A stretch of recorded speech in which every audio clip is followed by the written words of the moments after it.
ఈ రోజు ఈ వీడియోలో యోధా అనే సినిమా గురించి మాట్లాడుకుందాం. సిద్ధార్థ్ మల్హోత్రా, రాశి ఖన్నా, దిశా పటాని లీడ్స్ గా సాగర్ అంబ్రే, పుష్కర్ రోజా డైరెక్షన్ లో వచ్చిన యాక్షన్ థ్రిల్లర్ మూవీ ఇది. మరి ఈ సినిమా స్టోరీ ఏంటి, అది చూశాక నాకేమనిపించింది అనేది ఇప్పుడు తెలుసుకుందాం పదండి. ముందుగా ఈ సినిమా స్టోరీ ఏంటంటే, ఈ సినిమాలో మన హీరో అరుణ్ యోధా అనే ఓ మిలిటరీ టాస్క్ ఫోర్స్ లో పనిచేస్తూ ఉంటాడు. బేసిక్ గా ఇది ఒక రెస్క్యూ స్క్వాడ్ అనమాట. ఎప్పుడైనా దేశానికి ముప్పు వస్తే ఆ ముప్పుని ముప్పు తిప్పలు పెట్టి దేశాన్ని కాపాడటమే వీళ్ళ పని అనమాట. ఇక ఈ టాస్క్ ఫోర్స్ ని ఏర్పాటు చేసింది ఎవరో కాదు, మన హీరో వాళ్ళ నాన్నే. ఆయన కూడా ఇదే టాస్క్ ఫోర్స్ లో పనిచేస్తూ దేశం కోసం ప్రాణాలు అర్పిస్తారు. ఇక వాళ్ళ నాన్ననే ఇన్స్పిరేషన్ గా తీసుకున్న మన హీరో యోధాలో చేరి దేశం కోసం పనిచేస్తూ ఆయన లెగసీని కంటిన్యూ చేస్తూ ఉంటాడు. ఇక రీసెంట్ గా ఈ టాస్క్ ఫోర్స్ ఒక హైజాక్ సిచ్యువేషన్ ఫేస్ చేస్తది. ఎవరో కొంతమంది ఉగ్రవాదులు ఒక ఫ్లైట్ హైజాక్ చేసి 50 లక్షల క్యాష్, అలాగే ఇండియన్ జైల్లో ఉన్న ఓ 3 టెర్రరిస్టులను విడుదల చేయాలని డిమాండ్ చేస్తది.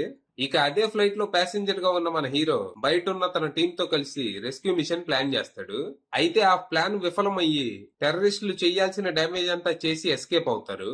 ఇక మిషన్ ఫెయిల్ అవటంతో మీడియా దగ్గర నుంచి అపోజిషన్ పార్టీల వరకు అందరూ గవర్నమెంట్ నేకి పారేస్తారు. ఎవడెవడో దేశంలోకి వచ్చి విధ్వంసాలు సృష్టిస్తుంటే ఏం పీకుతున్నారని. దాంతో ఈ బ్యాక్లాష్ నుంచి తప్పించుకోవడానికి తప్పంతా యోధా టీం మీద దోషిస్తుంది గవర్నమెంట్. యోధా స్క్వాడ్ అసమర్థత, చేతగానితనం వల్లే ఇలా జరిగిందని, కాబట్టి యోధా టీం మొత్తాన్ని సస్పెండ్ చేసి టాస్క్ ఫోర్స్ ని ఆపేస్తున్నట్టు ప్రకటిస్తుంది. అయితే యోధా వాళ్ళ నాన్న లెగసీ అవడంతో దాన్ని కాపాడటానికి మన హీరో గవర్నమెంట్ తో పోరాటానికి దిగుతాడు. ఇక గవర్నమెంట్ తో పోరాటం అంటే తెలిసిందేగా, సాగుతానే ఉంటది. అలా కొన్నేళ్లు గడుస్తాయి. ప్రస్తుతం దేశం మళ్ళీ ఇంకో హైజాక్ సిచ్యువేషన్ ఫేస్ చేస్తది. కానీ ఈసారి ఫ్లైట్ హైజాక్ చేసేది ఎవరో కాదు, మన హీరో అరుణ్. మరి మన హీరో ఆ ఫ్లైట్ ని ఎందుకు హైజాక్ చేశాడు? తనే చేశాడా, లేకపోతే ఎవరైనా బలవంతంగా చేయించారా? ఈ హైజాక్ వెనుక రీజన్ ఏంటి? ఇంతకీ గవర్నమెంట్ తో మనోడి పోరాటం ఏమైంది? ఆ పోరాటానికి ఈ హైజాక్ కి ఏమన్నా సంబంధం ఉందా? నాన్న లెగసీని కాపాడతానని ఇవేం పనులు? అసలు మన హీరో ఏం చేస్తున్నాడు? అసలు ఇక్కడ ఏం జరుగుతుంది?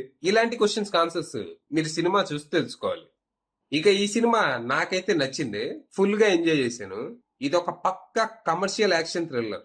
సినిమాలో చాలా థ్రిల్లింగ్ మూమెంట్స్ ఉన్నాయి, అలాగే కొన్ని ట్విస్ట్స్ కూడా సర్ప్రైజ్ చేస్తాయి. ఇది నేను అస్సలు ఎక్స్పెక్ట్ చేయలే. సినిమా స్టార్ట్ అవటం కొంచెం రొటీన్ గానే మొదలైద్ది. దేశభక్తి సీన్స్ గానీ, హీరో ఎంట్రీ సీన్ గానీ, ఆ తర్వాత వచ్చే లవ్ స్టోరీ గానీ చాలా బేసిక్ గా రొటీన్ కమర్షియల్ మూవీలానే ఉంటాయి. ఇక ఎప్పుడైతే యోధా ఫస్ట్ మిషన్ ఫెయిల్ అవుతుందో అక్కడి నుంచి సినిమా ఆసక్తిగా మారుద్ది. యోధాని కాపాడటానికి మన హీరో చేసే పోరాటం, ఆ పోరాటంలో పడి ఫ్యామిలీని నెగ్లెక్ట్ చేసి వాళ్ళని దూరం చేసుకున్న మనోడు ఇక నెక్స్ట్ ఏం చేస్తాడా అని మనం ఆసక్తిగా చూస్తూ ఉంటాం. ఇక ఆ తర్వాత ఏం జరుగుతుందో డీటెయిల్ గా అయితే చెప్పను గానీ, ఒకటి ఇంటర్వెల్ ట్విస్ట్ భలే ఉంటది, కొంచెం అన్ఎక్స్పెక్టెడే. హీరో ఫ్లైట్ హైజాక్ చేయడం ఒక ట్విస్ట్ కాదు, ఆ పరిస్థితి ఎలా వచ్చింది అనేదే ట్విస్ట్. ఈ సీన్స్ అన్ని చాలా ఎక్సైటింగ్ ఉంటాయి. ఇక సెకండ్ హాఫ్ అయితే non stop thrill ride. Next ఏం జరుగుతుందా అని. ఇక్కడ వచ్చే కొన్ని యాక్షన్ సీక్వెన్సెస్ గానీ, కొన్ని ట్విస్ట్లు గానీ భలే ఉంటాయి. కొన్ని ట్విస్ట్లు ప్రెడిక్టబుల్ గానే ఉంటాయి, కానీ ఇంకొన్ని అబ్బో ట్విస్ట్ అనేలా ఉంటాయి. ఇక క్లైమాక్స్ కొంచెం రొటీన్ గానే ఉంటది. మంచి ట్విస్ట్ ఏదో ఎక్స్పెక్ట్ చేసా గానీ ఏదో ఫక్త్ కమర్షియల్ మూవీలానే ఎండ్ చేశారు. కానీ ఓవరాల్ గా మంచి యాక్షన్ థ్రిల్లర్. ఇక ఈ సినిమాలో ఉన్న పాజిటివ్స్ విషయానికి వస్తే actors performances, action sequences, background score, few twists and turns, production values and direction. ఇక నెగిటివ్స్ విషయానికి వస్తే cinema beginning portions and climax, అలాగే కొన్ని ప్రెడిక్టబుల్ ట్విస్ట్. ఫైనల్ గా చెప్పేది ఏంటంటే, సినిమా అయితే బాగుంది. నేను కొన్ని ఎక్స్పెక్టేషన్స్ పెట్టుకునే చూశాను, ఆ ఎక్స్పెక్టేషన్స్ ని చాలా వరకు రీచ్ అయింది సినిమా. సో ఈ వీకెండ్ మీరు ఏదైనా ఒక మంచి యాక్షన్ థ్రిల్లర్ మూవీ చూసే మూడ్ లో ఉంటే ఈ సినిమా ట్రై చేయండి. ప్రస్తుతం ఇది ప్రైమ్ లో స్ట్రీమ్ అవుతుంది. ఇంట్రెస్ట్ ఉన్న వాళ్ళు అక్కడికి వెళ్ళిపోవచ్చు. అది విషయం.